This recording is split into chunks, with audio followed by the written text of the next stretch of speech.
अब एक बार फिर ईवीएम को लेकर तकरार सामने आ चुकी है और इस बार मामला इतना गंभीर हो चुका है कि अब चुनाव आयोग थोड़ी देर में पीसी करके अपनी सफाई देने वाला है।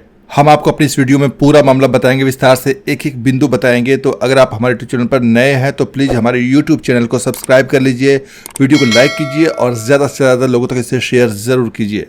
चलिए अब आपको बताते हैं कि पूरा मामला क्या है।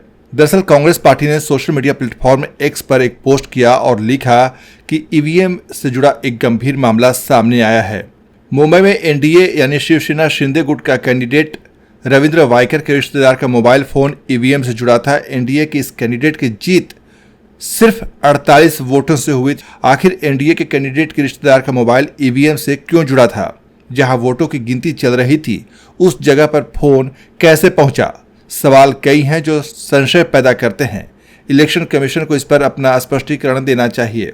अब इस मामले में आपको आगे बता दें कि आगे क्या हुआ। राहुल गांधी ने ट्वीट किया, एक्स पर ट्वीट किया और उन्होंने भी ईवीएम पर सवाल उठाया। भारत में ईवीएम एक ब्लैक बॉक्स है और किसी को भी उसकी जांच करने की अनुमति नहीं है। हमारी चुनावी प्रक्रिया में पारदर्शिता को लेकर गंभीर चिंताएं व्यक्त की जा रही हैं। जब संस्थानों में जवाबदेही की कमी हो जाती है तो लोकतंत्र एक दिखावा बन जाता है और धोखाधड़ी का शिकार हो जाता है। अब दोस्तों इस पर मामला बढ़ता ही चला गया और इस बीच विपक्ष काफी हमलावर हो गया। लेकिन अब आपको यहीं तक ये बात नहीं है, बात भारत की सरजमी से बाहर तक की है, क्योंकि इसी बीच एलन मस्क को आप लोग जानते होंगे, टेस्ला कंपनी के मालिक जो अब एक्स यानी ट्विटर के भी मालिक हैं। उन्होंने एक ट्वीट कर इसको और हवा दी, बढ़ाया। उन्होंने भी एक ट्वीट करके जो बताया, लिखा, उसके बारे में विवाद बढ़ता चला गया। अब बताते हैं कि उन्होंने क्या लिखा।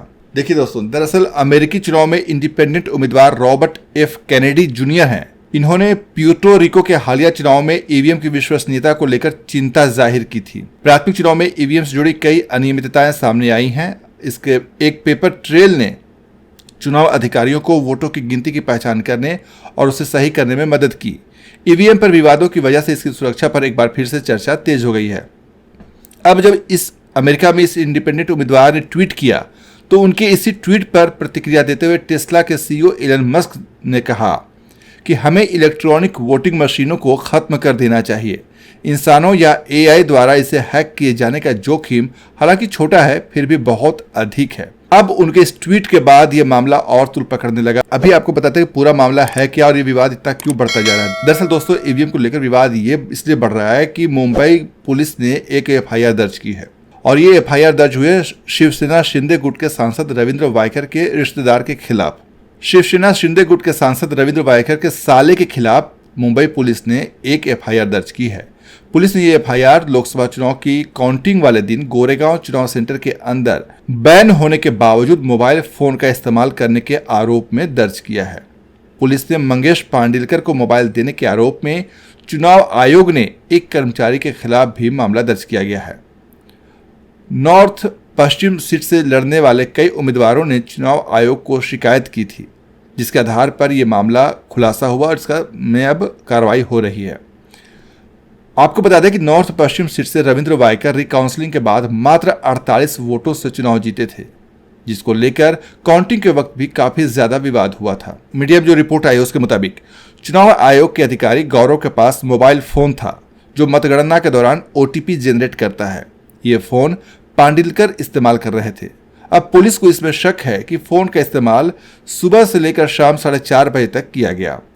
अब ये वो वक्त है जब इसी दौरान दोनों उम्मीदवारों के बीच काउंटिंग को लेकर कांटे की टक्कर चल रही थी।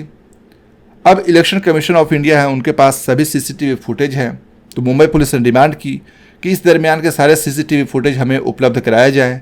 पहले तो कुछ दिन तक नहीं हुआ, लेकिन अब ये मुंबई पुलिस को सीसीटीवी फुटेज कहा जा रहा है कि सारे सीसीटीवी फुटेज जो है वो सौंप दिए गए हैं।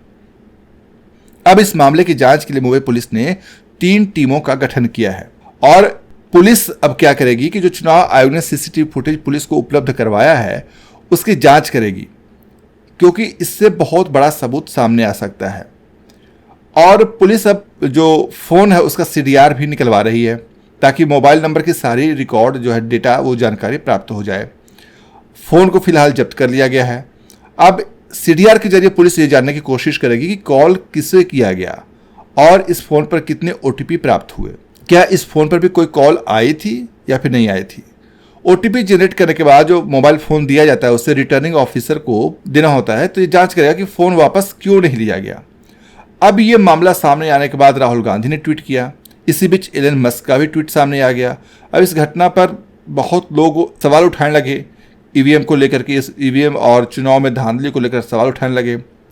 मामला तूल पकड़ने लगा। इसके बाद अब चुनाव आयोग ने इस पर प्रेस कॉन्फ्रेंस कर पूरी सफाई देने की कोशिश की है। जब तक ये वीडियो मैं आपके लिए तैयार कर रहा हूँ तब तक चुनाव आयोग की तरफ से सफाई नहीं आई है। जो भी सफाई आएगी आगे अब हम आपको वीडियो में बताएंगे। तो दोस्तों, इस बारे में आपका क्या सोचना है? क्या वाकई चुनाव में ईवीएम का इस्तेमाल बंद कर देना चाहिए? क्या ईवीएम से धोखाधड़ी हो सकती है? क्या ईवीएम को हैक किया जा सकता है या ईवीएम के जरिए छेड़छाड़ की जा सकती है? क्या ईवीएम से चुनाव को प्रभावित किया जा सकता है? कमेंट करके आप हमें अपने विचार जरूर बताइएगा और हमारे यूट्यूब चैनल को सब्सक्राइब करना न भूलिएगा। धन्यवाद।